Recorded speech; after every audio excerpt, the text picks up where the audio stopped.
Inside is good to go. Hey, Dad. Want to hear a poem I wrote? It's called Space. I just want A haiku. Sounds exciting as hell. Okay. It's called Space.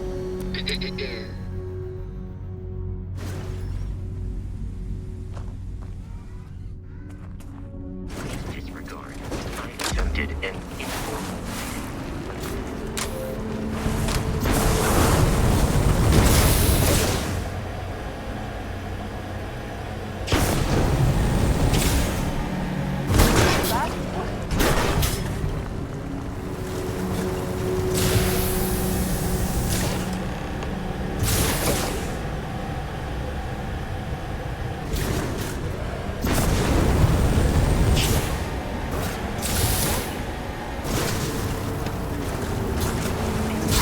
That such an old structure would be in this shape after over 100 years.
Occupants left in a hurry. Hopefully for no reason roundabout.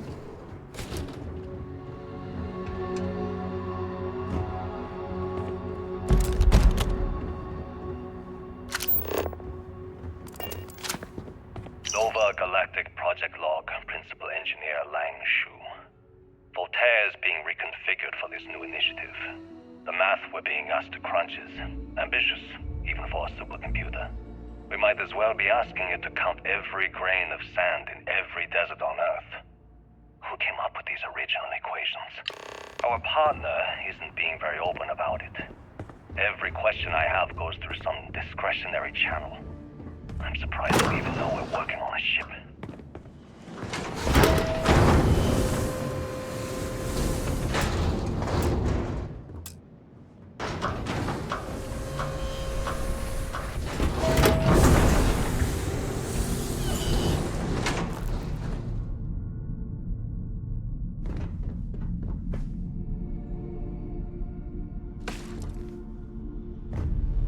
Engine spin-up time almost complete. Total time 5 minutes 22 seconds.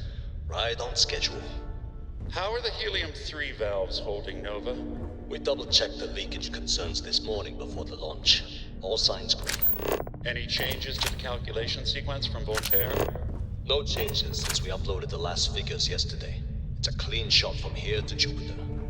One day the computer will be on board the spaceship. Just imagine that. One miracle of science at a time, Canaveral. Counting down in 5, We're likely 4, coordinated from here. 3, 2. Strange One. to be standing on such a unique bit of history. Canaveral, are you reading? All clear, Nova. Indicators look good. The ship should be cruising Jupiter's orbit right now. Visual confirmation will be possible in 32 minutes. Afraid the speed of light is on the slow side these days. How does it feel to break the laws of physics, Canaveral? We're all pretty excited down here in NASA, I won't lie. Excited enough to tell me where you got the original data? Not in a million years, Nova.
Time to push some gears.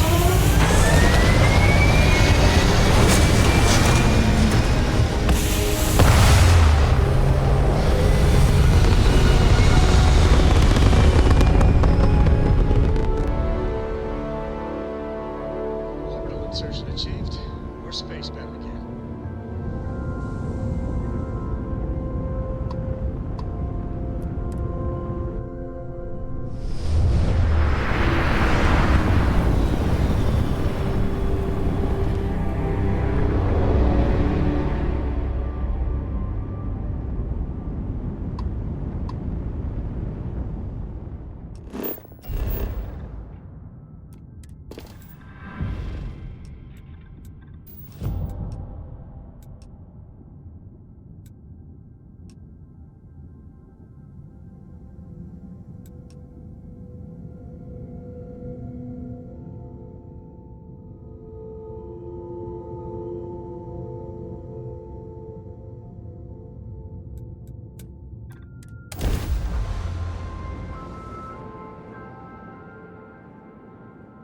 Sights clear.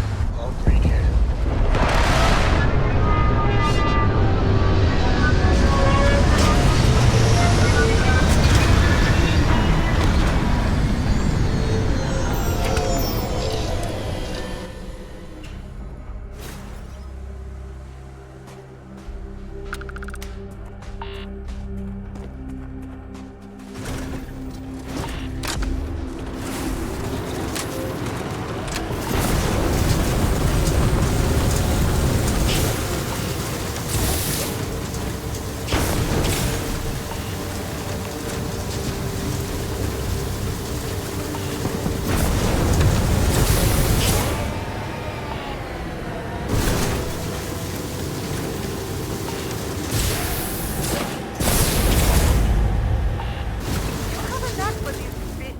gymnastics.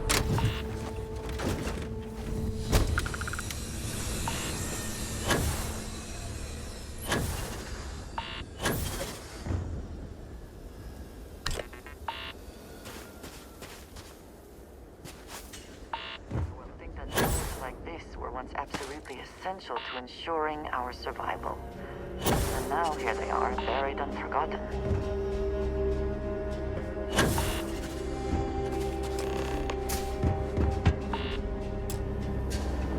We can never know whether lives were lost because this ship never launched, but it was for a reason.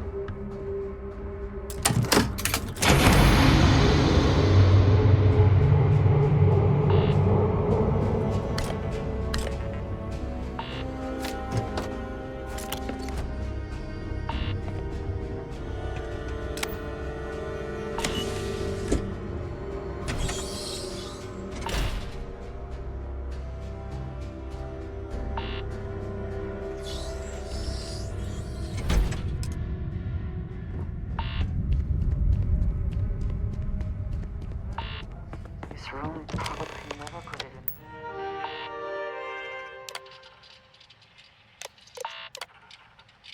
Station log. Dr. Judith Tatien. The recent delivery from Mars is unsettling.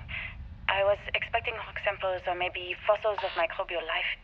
Instead, Dr. Victor Isa comes with 2 members of the military. Everything they've brought back is under wraps. What could a theoretical physicist need with a sample from Mars? Station log. Dr. Judith Tatien. I've been trying to cozy up to Dr. Isa, Victor, to see what is going on.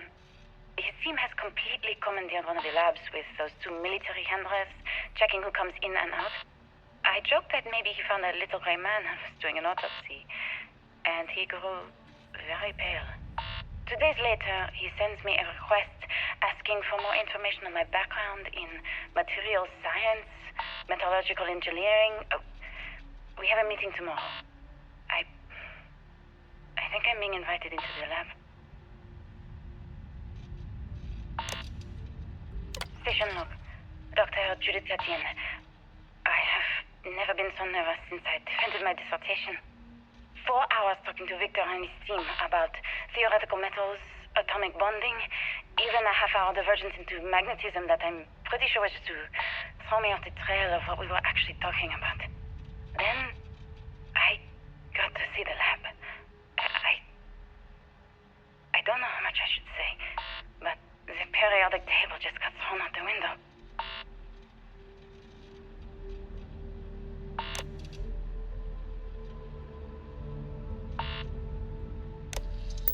Imagine all that has happened since it was built.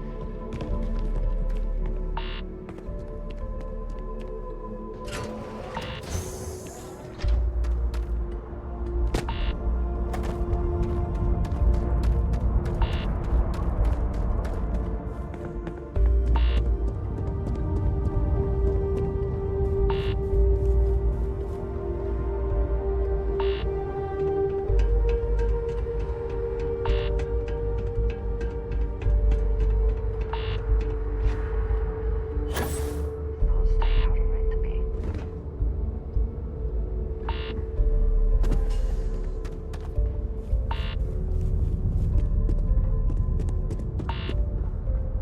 I just don't understand where these calculations came from.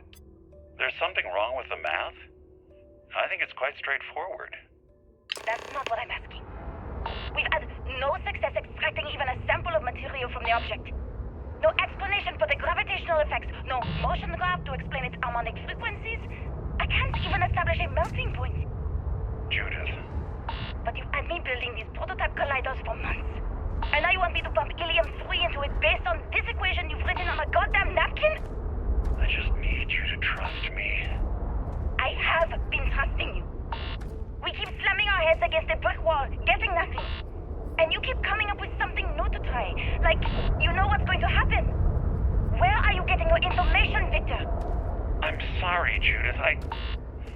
Look, not here, okay? Somewhere off base.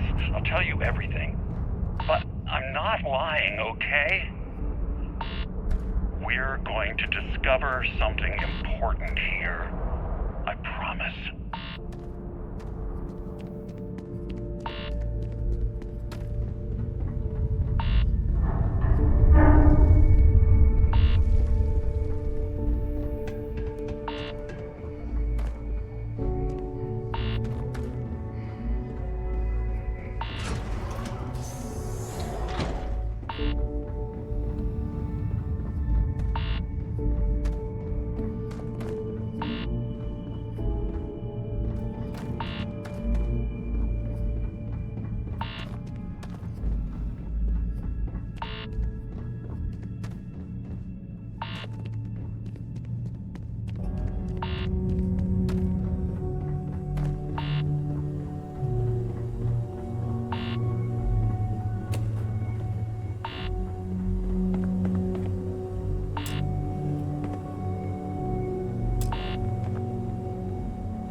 Project Log, Dr. Victor Isa.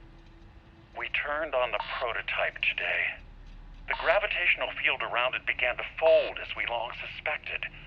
Complete reversal of gravitational pull was observed on dozens of loose objects around the lab. I'm setting up a meeting with the directors to propose a larger test. The prototype proves we don't need the original anymore, but further work is going to have to take place in space. Somewhere with abundant helium-3 and with a civilian partner. Someone with access to large-scale manufacturing resources and computational equipment. Engineering gravitational folds pulling the far side of the solar system closer to us. It's all going to be possible.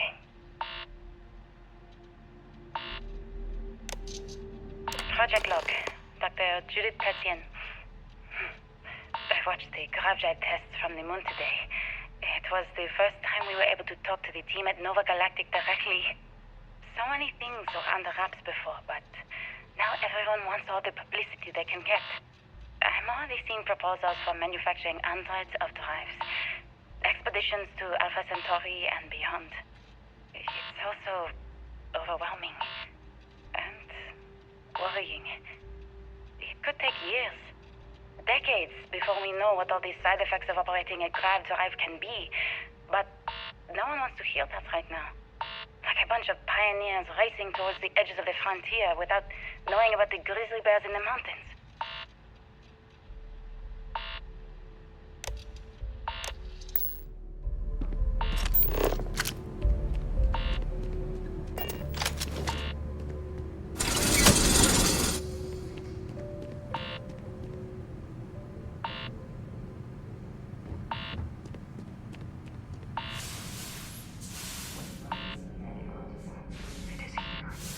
We should not give up now.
We cannot just break it open.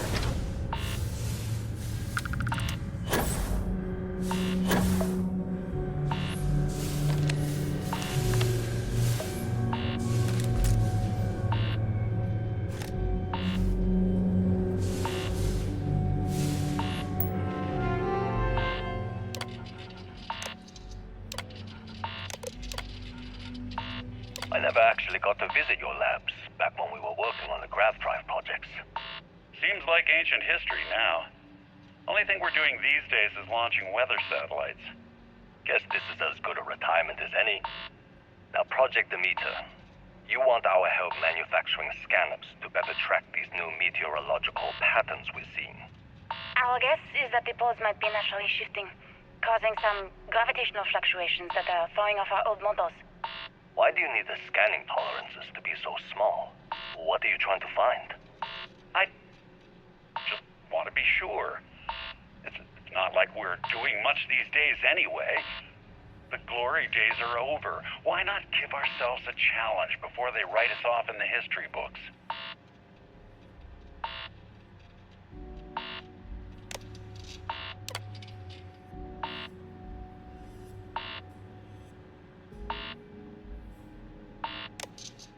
I know what I'm seeing, Victor. The data coming back from the satellites is very clear. It's the grav drives. All those jumps from the moon. At this rate, Earth's atmosphere is going to start sputtering out into space. Can the drives be fixed? I'm working on some designs that should discreetly solve the problem, under the guise of an emergency update to the fueling pumps. We're talking about the end of Earth, and you're trying to be subtle about it. Judith, the last thing we need is people losing faith in grav drive technology. That might be our only option. To what? Are you seriously saying we should abandon Earth? The timeline is under 50 years. A blink of an eye for a planet, but more than enough time for a human exodus. And what do we tell people? We say it's an act of God, one that science has found a solution for. Time for humanity to take its place in the stars. You knew, didn't you? You lied to me. All this time. I dedicated my life to this discovery, Victor. And you knew we were going to kill off our planet? You haven't seen the future I've seen. There's an infinite expanse of promise out there. A meteor could hit Earth, a plague, another world war. Colonizing other galaxies secures humanity's future for all coming generations, across all time. At the expense of our home. Stop it, both of you. All that matters is building enough ships to get everyone off this planet. And we need to start now. I'll draft up a statement. We'll need to address the entire international community. I'm sorry, Judith.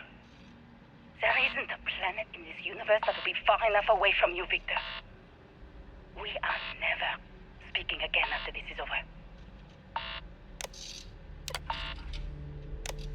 My name is Dr. Victor Isa. And if you're listening to this, then you probably already know the truth. I was young when I first headed the retrieval team of an odd gravitational anomaly on Mars. But I kept what really happened that day hidden from everyone except one other person. Even she didn't believe me at first. But I have no reason to lie to anyone now, so I hope you'll accept this confession, whoever you are. When I touched the anomaly, I experienced 12 days of lost time. I met myself. He told me everything that has since come true. The grav drive equations, the tests on the moon, Earth's atmosphere sputtering away because of what we had done. But he also told me about a city thriving on a planet orbiting a distant star. Human culture, art, music, lifestyles evolving and shining brightly across all of space. What price would I be willing to pay for that future? Maybe you don't believe me. Maybe Judith was right and I'm just a coward who wants to believe his mistakes were justified. But everyone has forgotten about the real origins of the grav drive, this artifact from Mars. I hope you make better use of it than I did.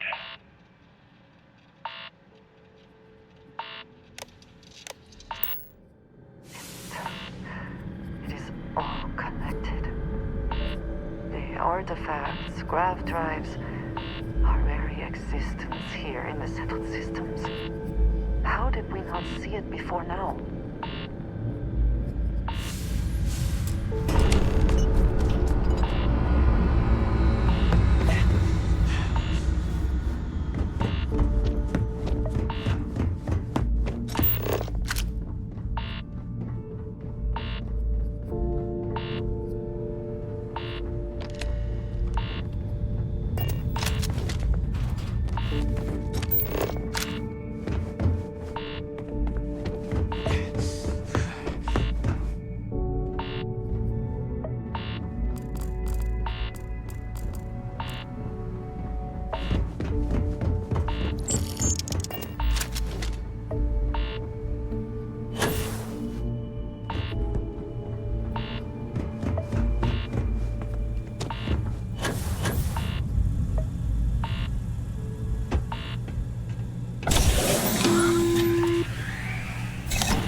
Looks like other Starborn got here before us. So, you might have company.